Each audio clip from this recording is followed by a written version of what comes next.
આજે તો કેન્ટીનમાં હતું મટર પનીરનું શાક, તો બોલાવી દીધી ફૂલ બાકાજી કી. તો હું કે ભાઈબંધ થોડાક દિવસથી મજા નહોતી એટલે નહોતા આવતા બ્લોગ, પણ હવે આપણે કન્ટિન્યુ કર્યા છે. તો આજે તો અમારે એ શિફ્ટ કરીને આવી ગયા. મોર્નિંગ શિફ્ટ કરીને પહેલા કર્યો નાસ્તો કરીને બહાર જો સનસેટનો વ્યૂ આવો હતો, તો આપણે થોડી ઘણી ક્લિપ ઉતારી છે સનસેટની.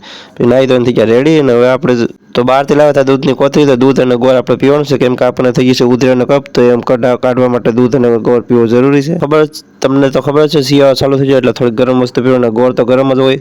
તો દૂધમાં ઘરને સંપૂર્ણ વગાડીને આપણે પી ગયા, કુટુંબ મારી ગયા. તો વાગી ગયા 7, તો ભાઈબંધ જોડે જવાનું તો બહાર જમવા માટે. તો હું અને મારા ભાઈબંધ નીકળી ગયા બહાર જમવા. અહીંયા તો લાઈન તો હતી બહુ મોટી, પણ આપણે આવી ગયા ફાઇનલ કેન્ટીનની અંદર. ગમે તેમ કરીને કેન્ટીનની અંદર આવી ગયા, અને પછી આપણે લઈ લીધી ડીશ. તો આજે હતું મટર પનીરનું શાક, તો આપણે ભાઈબંધ જોડે ખાવાનું કરી દીધું ચાલુ. થોડાક દિવસથી ઠંડી વધારે પડે તો આપણે શરદી ઉધરસ ને એવું આવી થઈ ગયું હતું, એટલે આપણે બીજું કંઈ ખાવાનું મન થતું નથી, તો શાક રોટલી જ ખાવી પડે. જમી લીધા પછી કેન્ટીનમાંથી અમે આવી ગયા અમારા રૂમ તરફ, ને રૂમમાંથી પછી હવે અમારે જવાનું છે ભાઈબંધના એક રૂમમાં ચોથા માળે. ભાઈબંધની રૂમ ચોથા માળે છે, એટલે જવામાં વાર લાગશે. એટલે હું બગીચા છોડું ત્યાં તેમ તમે મારા વિડીયોને લાઈક કરી દેજો, અને યુટ્યુબમાં તમે ન જોતા તો યુટ્યુબમાં પણ મારી ચેનલ છે વિનેશ જોલિયા, સર્ચ કરશો એટલે આવી જશે, અને લિંક પણ બાયોમાં છે. તો ભાઈબંધને મળી લીધા, અને ભાઈબંધના રૂમમાં ઘણે બેઠા 1-2 કલાક, અને ફાઇનલ આપણે જવાનું છે આપણે રૂમ તરફ. તો ઉતરવાનું દાદરા કરી દીધું ચાલુ.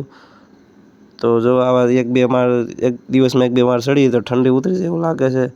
તો હવે આપણે રૂમમાં જઈશું અને વિડીયો એડિટ કરીને સૂઈ જઈશું.